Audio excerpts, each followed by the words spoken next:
श्री गणेशाय नमः। गुरुर्ब्रह्मा गुरुर्विष्णु गुरुर्देवो महेश्वरा गुरु साक्षात् परब्रह्म तस्मै श्री गुरुवे नमः। अखण्डमङ्गलाकारं व्याप्तं येन चराचरं तत्पदं दर्शितं येन तस्मै श्री गुरुवे नमः। उद्भव स्थिति संहारकारिणीं कलेशहारिणीं सर्वश्रेष्ठकरी सीता नतोष राम बल्लभावम्। भवानी शंकरो वंदे श्रद्धा विश्वासरूपिणं याभ्यां विना न पश्यन्ति सिद्धा स्वान्तस्तमीश्वरम्। यन्माया वशिवर्ते विश्वमखिलं ब्रह्मादिदेवासुराः यतसतामृषेव भाति सकलं रज्जो यथा हे भर्मः। यत्पादप्लमेकमेवि भवाभो देशेति सावरतां वन्देशं तमेश कारणपरं रामाकिमीशं हरिम्। नीलसरोरहु नीलमणि नील घनश्याम लाजहि तन शोभा निरखी कोटि कोटि शतकाम। सीताराम चरण रति मोरे अनुदिन बढ़ो अनुग्रह तोरे। अब कुछ नाथ न चाहिए मोरे दीन दयाल अनुग्रह तोरे। मंगल भवन अमंगल हारी द्रवहु सुदशरथ अजिर बिहारी। मंगल भवन अमंगल हारी उमा सहित जपत पुरारी। उमा कहु मैं अनुभव अपना सत हरि भजन जगत सब सपना। दीन दयाल बिरद संभारी हरहु नाथ मम संकट भारी। अब प्रभु कृपा करहु यही भांति सब तज भजन करहु दिन राति। श्री राम जय जय राम श्री राम जय जय राम। श्री राम जय जय राम श्री राम जय जय राम। यस्सांख्ये च विभाति भूधरसुतः देवापगामस्तके भाले बाल विदुरगरले च गरलं यशोरसि व्यालराट। सोऽयं भूतविभूषणः सुरवरः सर्वाधिप सर्वदा सर्वगतः शिवः शशिनिवः श्रीशङ्करं पातु मामः। माता रामो मत्पिता रामचन्द्रः स्वामी रामो मत्सखा रामचन्द्रः। सर्वस्व मे रामचन्द्रो दयालु नान्यं जाने नेव जाने न जाने। राम रामेति रमे रामे मनोरमे सहस्रनाम तत्तुल्यं राम नाम वरानने। श्री रामचंद्र चरणो मनसा स्मरामि श्री रामचंद्र चरणो वचसा गुणामि। श्री रामचंद्र चरणो शिरसा नमामि श्री रामचंद्र चरणो शरणं प्रपद्ये। आपदामपहर्तारं दातारं सर्वसम्पदानं लोकाभिरामं श्रीरामं भूयो भूयो नमाभ्यं। रामाय रामभद्राय रामचन्द्राय वेदसे रघुनाथाय नाथाय सीताया पतये नमः। नीलाम्बुजश्यामलकोमलागं सीतासमारोपित्वां भागं पाणो महासायगचारिचापं नमामि रामं रघुवंशनाथं। पवनतनय संकटहरणं मंगलमूर्तिरूप राम लखन सीता सहिता हृदय बसहु सुरभूप। सियावर रामचंद्र की जय पवन सुत हनुमान की जय उमापति महादेव की जय। श्री राम जय जय राम श्री राम जय राम जय जय राम। श्री राम जय राम जय जय राम। श्री राम जय राम जय जय राम। पिछले प्रसंग में भरत जी और भरद्वाज जी और भरत जी का संवाद हुआ था। अर्थात भरत जी भरद्वाज जी को कई प्रकार से वर्णन कर रहे हैं और वर्णन इस प्रकार से कर रहे हैं। भरत जी कह रहे हैं कि मैं हर जगह से पाप का मूल हूँ। मेरी वजह से ही श्री राम जी का वन गमन हुआ है और इसमें कोई दूसरा कारण नहीं है। और भरद्वाज जी बोल रहे हैं भरत जी को, भरत जी तुम इतनी ग्लानि मत करो, राम जी तुम्हें प्राणों के समान प्यारे हैं और राम तुम्हें प्राणों के समान प्यार करते हैं और तुम भी राम को प्राणों के समान प्यार करते हो। तुम हम दोनों के प्रेम को देख करके सुन करके यह संसार, इस संसार का भक्तजन, इस संसार में जो भी भक्त लोग हैं, संत लोग हैं, उनका भगवान श्री राम जी के चरणों में प्रेम बढ़ रहा है। तुम दोनों के प्रेम को जो सुनेगा, जो पढ़ेगा कि भरत और राम का प्रेम, इस प्रेम को पढ़ के सुन करके भक्तों में प्रभु श्री राम जी के चरणों के प्रति प्रेम निस दिन बढ़ता जाता है। तुम प्रेम की सीमा हो, तुम राम जी के साक्षात प्रेम रूप हो। और भरद्वाज जी बोल रहे हैं भरत जी को कि हे भरत, मैंने जितने भी तपस्या की है, जितने भी यज्ञ तप ध्यान, जो भी मैंने नियम संयम व्रत जो भी अपने जीवन में किया है, उसका फल राम जी, सीता जी और लक्ष्मण का दर्शन है। राम और लक्ष्मण सीता का जो दर्शन हुआ वो मेरे सारे पुण्यों का फल है। और राम सीता और लक्ष्मण का जो दर्शन है उसका जो फल है वो भरत तुम्हारा जो दर्शन हो गया उसका फल हुआ है। मैं सत्य भाव से कह रहा हूँ। अनेक प्रकार से भरत जी की बड़ाई कर करके भरद्वाज जी ने भरत को अनेक प्रकार से भरत को समझाया और बोला कि हे तात, अधिक सोच मत करो, श्री राम जी के चरणों का दर्शन करते ही आपका सारा दुख मिट जाएगा। जैसे ही राम जी का दर्शन होगा आपके सारे दुख कष्ट सब मिट जाएंगे। इस प्रकार मुनि श्रेष्ठ भरद्वाज जी ने उनका समाधान करके अब आप लोग हमारे प्रेम प्रिय अतिथि बनिए और कृपा करके कंदमूल फल फूल जो कुछ हम दे स्वीकार कीजिए। भरद्वाज जी भरत जी को बोल रहे हैं ये सब संदेह छोड़ो, किसी भी प्रकार का सोच मत करो, राम जी के दर्शन होंगे तो आपका सारे कष्ट दूर हो जाएंगे। अब भरत जी प्रेम पूर्वक हमारे अतिथि बनिए और कृपा करके कंदमूल फल फूल जो कुछ भी हम दे हम इसको स्वीकार कीजिए। मुनि के वचन सुन करके भरत के हृदय में सोच हुआ कि यह बेमौके का बड़ा बेडक संकोच आ पड़ा है। अर्थात भरत जी को सोच हो रहा है कि राम जी नंगे पैर जंगलों में फिर रहे हैं और हम भरद्वाज जी हमको खाने के लिए बोल रहे हैं, हमारा अतिथि सत्कार करने के लिए बोल रहे हैं। ये किस प्रकार का जो है, भरत जी कुछ सोच नहीं पा रहे, कुछ समझ नहीं पा रहे।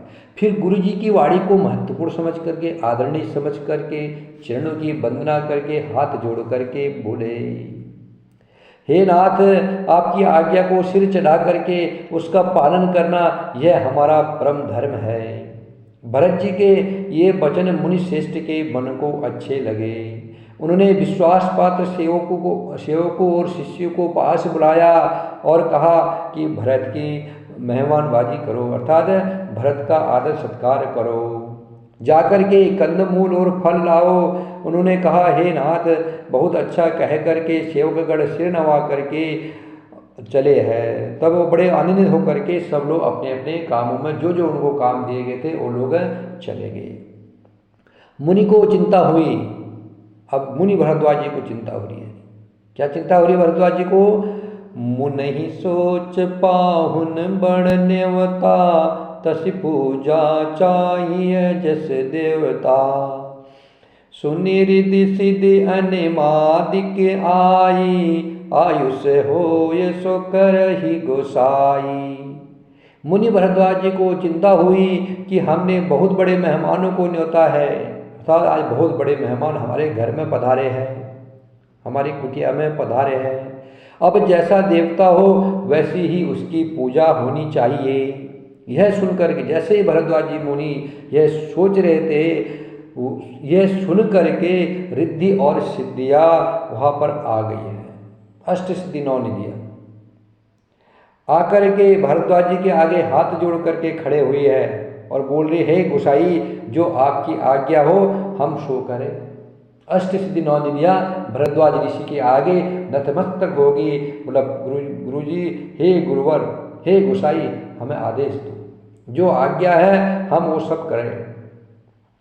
मुनिराज ने प्रसन्न होकर कहा, छोटे भाई शत्रुघ्न जी और समाज सहित भरत जी श्री रामचंद्र जी के विरह में व्याकुल है। इनका आतिथ्य सत्कार करके इनके शर्म को दूर करो। भरद्वाज जी रिद्धि सिद्धियों को बोल रहे हैं और रिद्धि सिद्धियों ने मुनिवर की आज्ञा को सिर चढ़ा करके अपने को बड़ा भागी समझा है। रिद्धि सिद्धियाँ अपने आप को बड़ा भागी मान रही कि हम धन्य हैं, आज हम धन्य हो गए। सब सिद्धियाँ रिद्धियाँ आपस में कह रही हैं कि श्री राम जी के छोटे भाई भरत ऐसे अतिथि है जिनकी तुलना में कोई नहीं आ सकता है। भरत की तुलना में दूसरा कोई अतिथि हो नहीं सकता है। जग जप राम, राम जप जेहि। पूरा संसार राम जी को जप रहा है और राम जी भरत को जप रहे हैं, भरत को याद कर रहे हैं। और ऐसा मेहमान बन के जिसके यहाँ जाए तो उसकी बड़ाई का पात्र है ही। इसलिए रिद्धि सिद्धियाँ बोलती हैं कि ऐसा अतिथि दोबारा दूसरा कोई हो नहीं सकता है।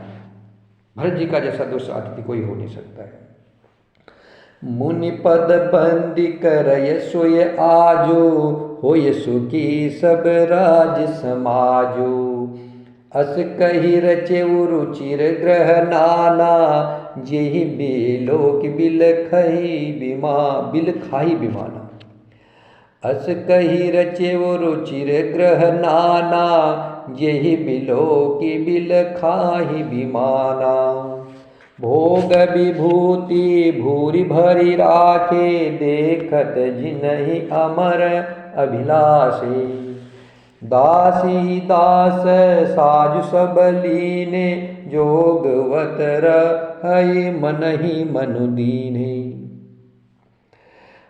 अतः मुनि के चरणों की वंदना करके रिद्धि सिद्धियाँ आपस में कह रही है, मुनि के चरणों की वंदना करके आज वही करना चाहिए जिससे सारा राज समाज सुखी हो जाए। ऐसा कह करके उन्होंने बहुत से सुंदर घर बनाए, जिन्हें देख करके विमान भी बिलखते हैं, लजा जाते हैं। उन घरों में बहुत से भोग, इंद्रियों के विषय, जो हमारी इंद्रियां हैं, इन 10 रिद्धि सिद्धि क्या कर सकती है? रिद्धि सिद्धि तो सिर्फ भोग की सामग्रियाँ उपलब्ध करा सकती है, सांसारिक भोग जितने हैं उनको दे सकती है, लेकिन परम सुख परम आनंद तो प्रभु श्री राम जी के ही चरणों में है। जो परम सुख है, परम आनंद की प्राप्ति प्रभु श्री राम जी के चरणों में है। बाकी भोग तो भोग, इस संसार के भोग तो कोई भी ले सकता है, कोई भी दे सकता है। रिद्धि सिद्धियाँ दे देंगी, थोड़ा बहुत परिश्रम कर लो, भोग मिल जाएंगे, लेकिन सुख परम आनंद जिसे बोलते हैं वो राम जी के चरणों में। तो रिद्धि सिद्धि ने क्या किया, जितने भी घर बनाए थे, अच्छे सुंदर सुंदर घर बनाए, और इंद्रियों के विषय जितने भी भोग इस सृष्टि में हैं, और ऐश्वर्य का सामान भर करके उन घरों में रख दिया, जिन्हें देख करके देवता भी ललचा गए, स्वर्ग के भोग भी उसके सामने फीके पड़ गए। ऐसे भोग भरत जी के, जहाँ पर भरत जी के लिए और अयोध्यावासियों के लिए भरद्वाज मुनि के कहने पर रिद्धि सिद्धियों ने तैयार किया है, उन भोग को देख करके इंद्र भी लजा गए। दासी दास सब प्रकार की सामग्री लिए हुए मन लगा करके उनके मनु को देखते रहते हैं। वहाँ उनके मनु को देख रहे हैं। दास दासिया जो है ना, सब जो है भरत जी के और अयोध्यावासियों के मन को देख रहे, इनको क्या चाहिए, अर्थात उनकी रुचि के अनुसार ही वो कर रहे हैं। जैसी उनकी रुचि है, जैसा उनको ठीक लगता, वैसा रिद्धि सिद्धियाँ उनके लिए उपस्थित कर दे रही है, वही चीज़ सामग्री सामने रख दे रही है। जो सुख के समान स्वर्ग में भी स्वप्न में नहीं है, जो सुख स्वर्ग में भी नहीं है, स्वप्न में भी स्वर्ग में नहीं है, ऐसे सब समान रिद्धि सिद्धियों ने पल भर में सज दिए। पल भर में वो सारे समान वहाँ पर सज दिए। पहले तो उन्होंने सब किसी को जिसकी जैसी रुचि थी वैसे ही सुंदर सुखदायक निवास स्थान दिए। जिसको जैसा रहने के लिए जगह चाहिए था वैसी जगह व्यवस्था रिद्धि सिद्धियों ने कर दी। और फिर कुटुंब सहित भरत जी को दिए। पहले सबको दिया, समाज को, अयोध्यावासियों को, और फिर कुटुंब सहित भरत जी को वही स्थान अच्छे जैसे उनको उचित चाहिए, जैसे उनको सुखद लगे। क्यों दिए उन्हें? क्योंकि ऋषि भरद्वाज जी ने ऐसी ही आज्ञा दे रखी थी। भरत जी चाहते थे कि उनके सब संगियों को आराम मिले। भरत जी चाह रहे थे कि जितने भी अयोध्यावासी थके थुके आ रखे हैं उन सबको आराम मिले। देखो राजा ऐसा होना चाहिए। राम राज्य की स्थापना, असलियत में राम राज्य की स्थापना राम जी ने नहीं, भरत जी ने की थी। 3 लोगों ने राम राज्य लाने का प्रयास किया था। सबसे पहले प्रयास किया परशुराम जी ने। परशुराम जी राम राज्य नहीं ला पाए, क्योंकि परशुराम जी ने युद्ध बहुत किए, मारकाट बहुत की, क्षत्रियों का विनाश कर दिया, इसलिए वो जो है राम राज्य नहीं ला पाए। दशरथ जी ने प्रयास किया था राम राज्य लाने का, लेकिन दशरथ जी हमेशा चिंतित रहे थे, पुत्र नहीं है। जब पुत्र हुए तो उनका वनवास हो गया और उनकी मृत्यु हो गई, वो भी राम राज्य नहीं ला पाए। तीसरी कोशिश राम जी ने की। राम जी कर रहे थे, बहुत सुंदर राज्य चला रहे थे। बचपन से राम जी जा रहे थे, पिता की आज्ञा मानकर सुबह सुबह पूरे नगर में जाते थे, बड़ी अच्छी सुव्यवस्था राम जी करते, राम जी लाते राम राज्य।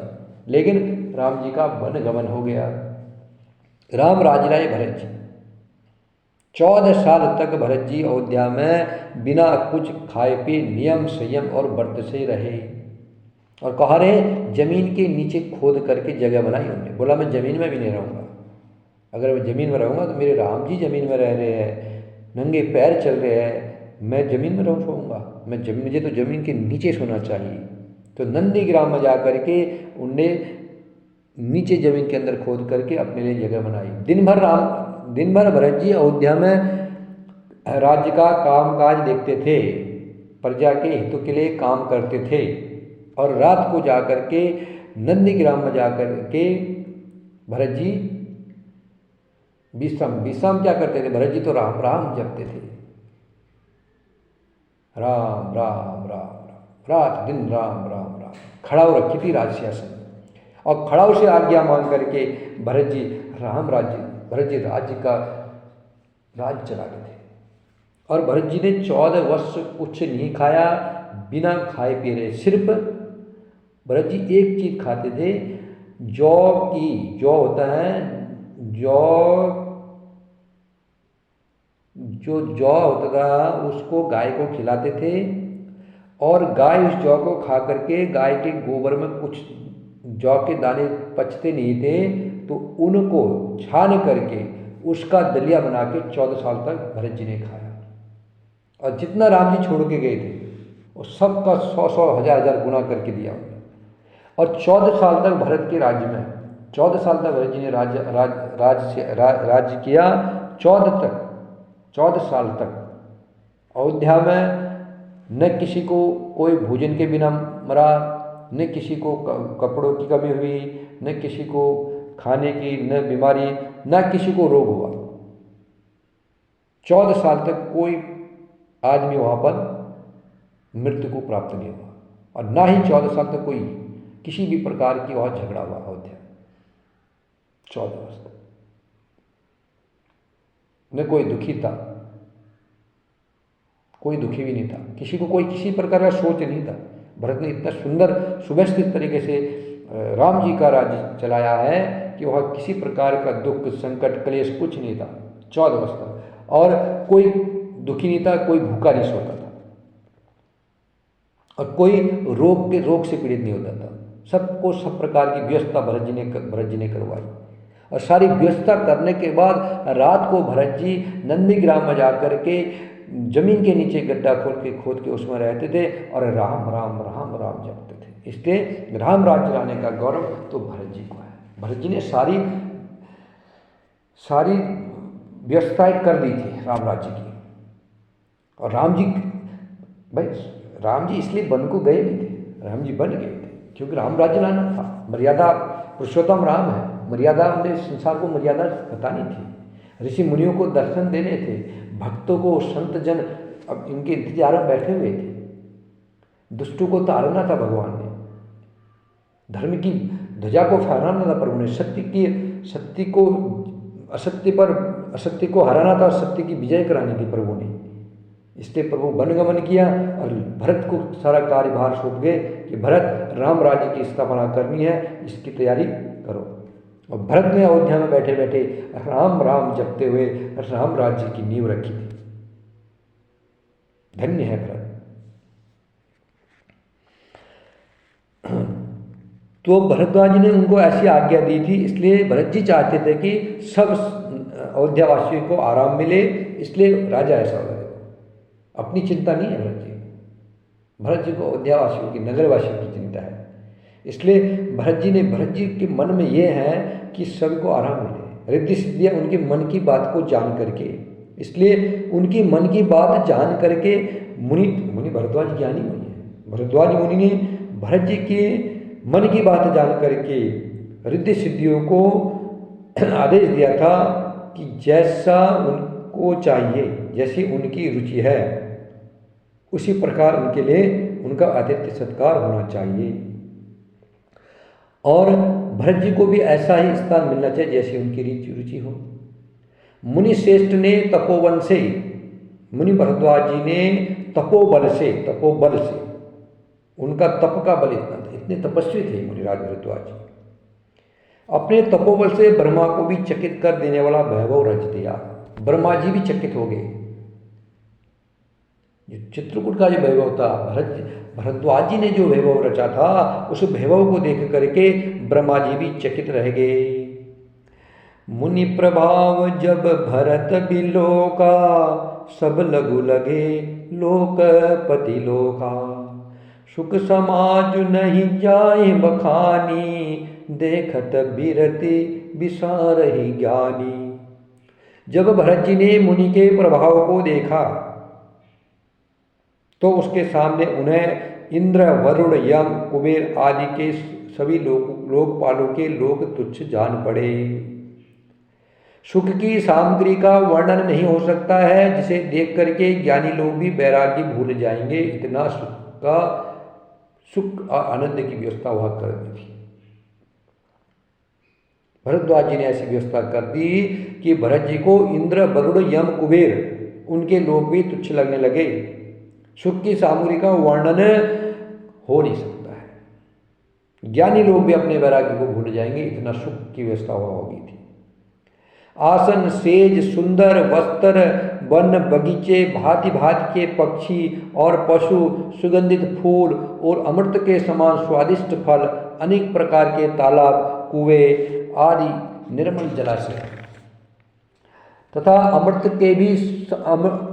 के भी अमृतसर के पवित्र खान पान के पदार्थ ऐसे थे जैसे अमृत के ही हैं, अमृत से बने हुए हैं, जिन्हें देख करके सब लोग संयमी पुरुष या वृक्त मुनियों की भांति सकुचा रहे हैं। सब लोग सकुचा रहे हैं उन चीज़ों को देख करके, संकोच हो रहा सबको।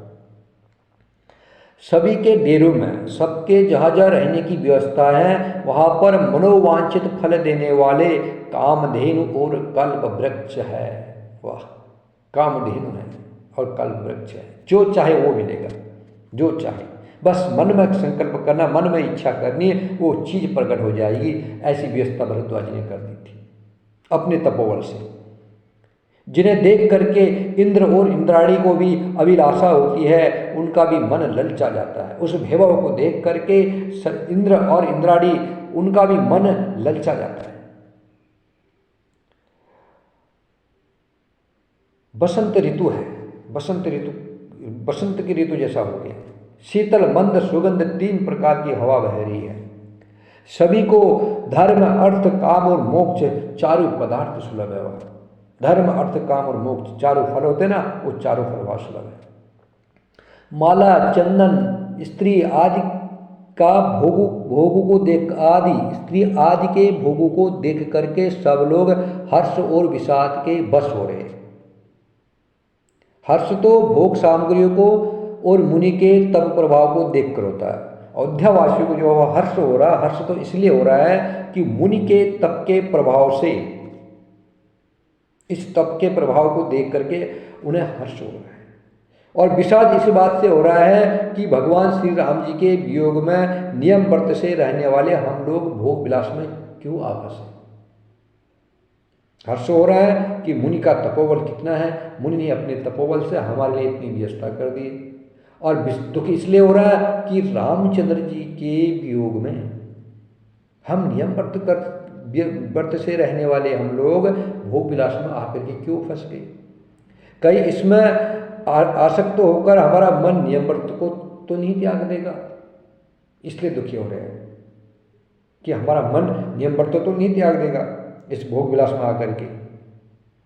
संपत्ति भोग विलास की सामग्री चकवी को बताया गया है और भरत जी चकुआ है, और मुनि की आज्ञा खेल है। जिसने उस रात को आश्रम रूपी पिंजड़े में दोनों को बंद कर रखा है और ऐसे ही सवेरा हो गया। अर्थात ना किसी ने भोग की व्यवस्था, भोग सामग्री का किसी ने उपयोग नहीं किया। चकवी और चकुआ, जैसे चकवी चकुआ की तरफ एक टक कुछ भी मिल जाए, चकुआ के अलावा कहीं भी उसका ध्यान नहीं रहता है। उसी प्रकार सब लोगों का ध्यान भरत जी पर था।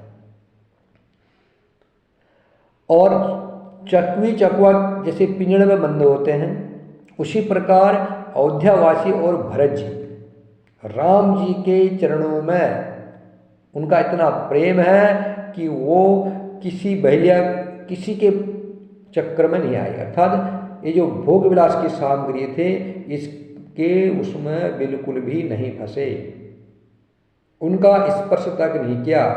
भरत जी ने तो मन से भी उन भोग सामग्रियों का स्पर्श नहीं किया। रात को जब सारे लोग सो गए थे, सब थके हारे थे, बड़ी व्यस्तता थी, तो सब लोगों को नींद आ गई, सोए थे। लेकिन भरत जी झाग करके राम राम जप रहे थे।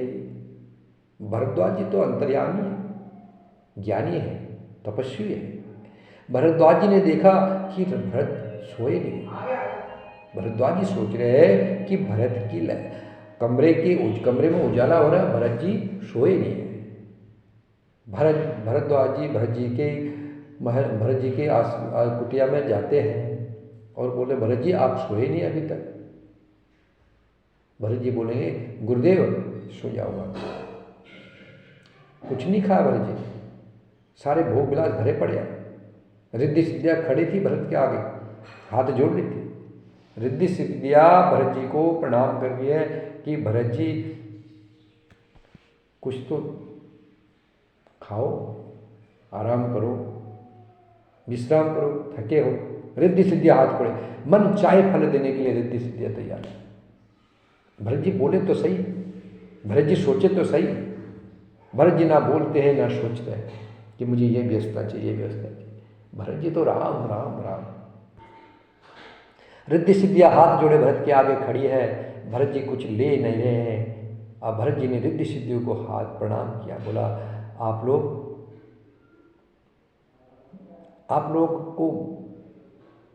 लोग का धन्यवाद है। आप लोगों ने हमारे लिए इतनी व्यवस्था की है, हमारे लिए इतनी सुव्यवस्था की है, आप लोगों में धन्यवाद करता हो। लेकिन राम जी के चरणों में जो प्रेम है, राम जी के चरणों का प्रेम और राम जी की याद, उसके आगे कुछ भी नहीं है। इसलिए आप लोग को धन्यवाद है, आप लोगों ने हमारे लिए इतना कुछ किया। प्रभु ने, भरत जी ने रिद्धि सिद्धि ने जितनी भी भोग की सामग्री वहाँ प्रकट की थी, भरत जी ने मन से भी उनको स्पर्श नहीं किया। और भरत जी रात भर राम राम राम जप रहे हैं। भरद्वाज जी फिर दोबारा आए, रात को 11-12 बजे के टाइम पर, उस 12 बजे के टाइम में फिर भरद्वाज जी आते हैं। तब भी भरत जी सोए नहीं हैं, राम राम राम राम का जाप कर रहे हैं। भरद्वाज ने सोचा चलो सो जाएंगे, थोड़ी देर बाद विश्राम करेंगे, थके हारे हैं, राम राम जप रहे हैं, अभी विश्राम करेंगे। भरद्वाज जी वापस फिर चले जाते हैं। फिर सुबह के टाइम में आते हैं भरद्वाज, 3-4 बजे के टाइम। तब भी भरत जी राम राम राम राम का जाप कर रहे। पूरी रात भरत जी ने राम राम जपा है। रिद्धि सिद्धियाँ सामने खड़ी है, सारे भोग सामग्रियाँ, कल्प वृक्ष, कल्प तर, कामधेनु, जब जो चाहिए, जो मन, खाली मन में सोचना है मुझे ये चीज़ चाहिए, वो चीज़ वहाँ प्रकट हो जाएगी। जो स्वर्ग में भी उपलब्ध नहीं है वो चीज़ मुनि भरद्वाज के तपोबल से भरत जी के आगे पीछे प्रकट हुई है। होगी क्यों? जो राम के प्रेम के स्वरूप है, प्रेम के प्रति मूर्ति है। साक्षात परमात्मा का जो प्रेम है, प्रेम ते प्रगट सोई में जाना। प्रभु प्रेम से प्रकट होते हैं।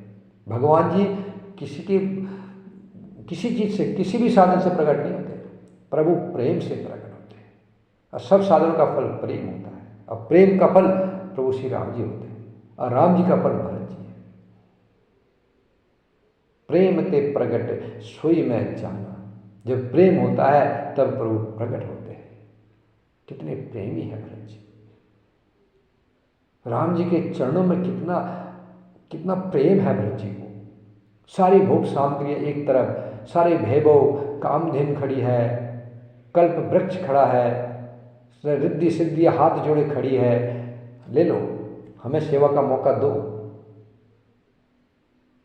कुछ तो बोलो, कुछ तो चाहो।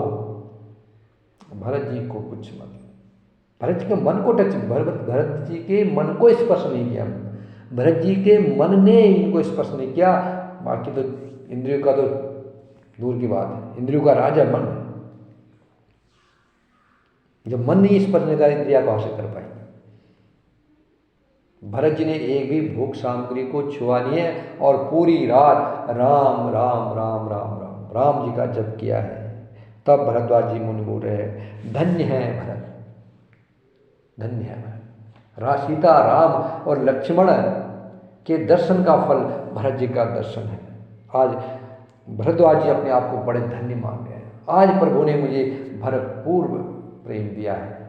भरद्वाज जी अपने खुद की सराहना करने लगे हैं कि आज मैं धन्य हो गया, मेरे को भरत के दर्शन हो गए। तो भरत जी ने किसी भी प्रकार के भोग सामग्री का उपयोग नहीं किया है। प्रातःकाल भरत जी ने तीर्थराज में स्नान किया, तीर्थराज प्रयाग में स्नान किया, और समाज सहित मुनि को सिर नवा करके और ऋषि की आज्ञा तथा आशीर्वाद को सिर चढ़ा करके दंडवत करके बहुत प्रकार से विनती की है। पथ गति कुशल साथ सब लीनी, चले चित्रकूट ही चितु दीने।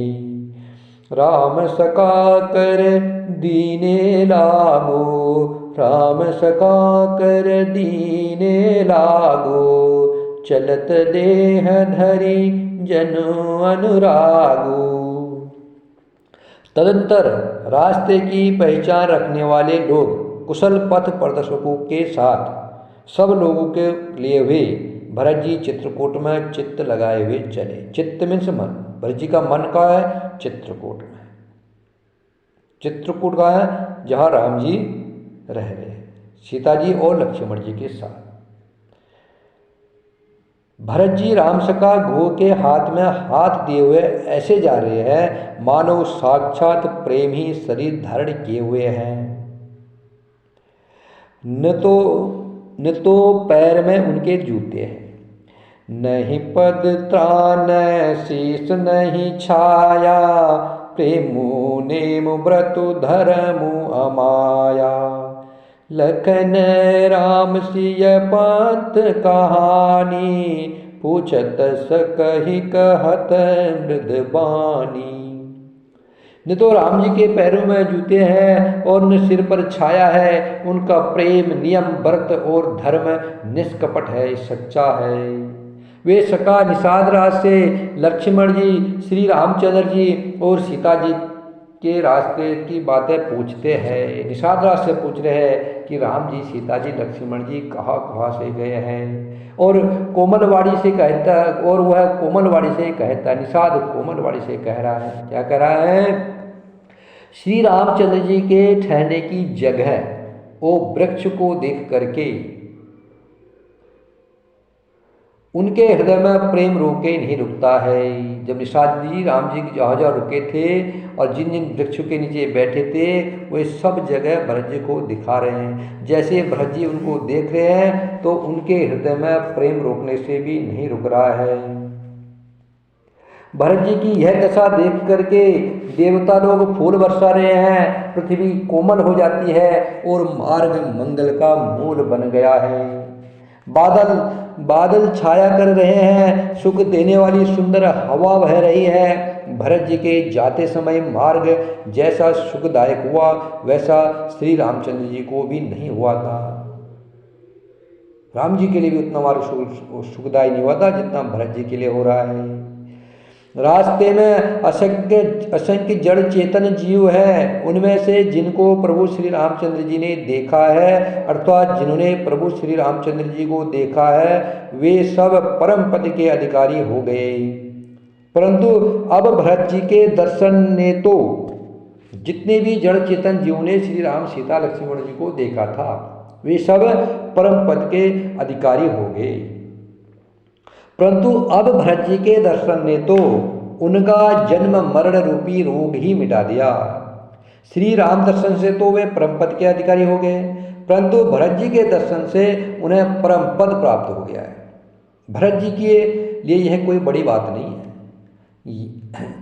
यह बड़ी बात भरत कई नाही, सुमिरत जिनहि रामो मन माही। बारक राम कहत जग जेऊ, होत तरक तारन नर नेऊ। होत तरन तारन नर तेऊ। भरत राम प्रिय पुनि लघु भ्राता, कसन होय मंगु मंगल दाता। सिद्ध साधु मुनिबर अस कहई, भरत ही निरखी हर सूय लहई। भरत जी के लिए यह कोई बड़ी बात नहीं है, जिन्हें भगवान श्री रामचंद्र जी सवय अपने मन में स्मरण करते हैं। भगवान राम जी भी जिनको अपने मन में स्मरण करते हैं, जगत में जो भी मनुष्य एक बार राम कह लेते हैं, इस संसार में जो भी मनुष्य एक बार राम का स्मरण कर लेते हैं, राम कह लेते हैं, वे भी तरने और तारने वाले हो जाते हैं। एक बार भी जो राम कह ले, सच्ची भक्ति श्रद्धा भाव से, प्रेम भाव से एक बार जो राम कह लेता है, वह भी तरने और तारने वाला हो जाता है। और भरत जी के लिए कौन सी बड़ी बात है? ये राम जी भरत का नाम जप रहे हैं, भरत को याद कर रहे हैं, सवै राम जी भरत जी का स्मरण करते हैं। फिर भरत जी तो श्री राम जी के प्यारे हैं और उनके छोटे भाई हैं, तब भला उनके लिए मार्ग सुखदायक कैसे नहीं होगा। सिद्ध साधु और श्रेष्ठ मुनि ऐसा कह रहे हैं कि भरत जी को देख करके हृदय में हर्ष लाभ करते हैं। हर्ष लाभ, उनको इतना खुशी हो रहा साधु संत ऋषि मुनियों को। आगे आगे परमात्मा जा रहे हैं, पीछे पीछे उनका प्रेम आ रहा है। परमात्मा गए तो सुख शांति मिली, आनंद गया तो और भी प्रेम आ रहा है तो और भी सुख शांति मिली। राम तो राम है और राम का प्रेम है, राम प्रेम है। भरत जी आ रहे हैं तो राम जी प्रेम कर रहे होंगे। जहाँ भरत जी की याद आई वहाँ राम जी मेरे प्रेम, राम जी का प्रेम उमड़ गया है। समझ लो राम जी की कृपा है, राम जी ने तुम्हारे ऊपर प्रेम किया है, इसलिए भरत जी आ रहे हैं। भरत जी के इस प्रेम के प्रभाव को देख करके देवराज इंद्र को सोच हो गया। स्वर्ग में देवताओं के राजा जो इंद्र है वह सोच करने लग गए कि कहीं इनके प्रेमवश भरत जी लौट कर न जाए।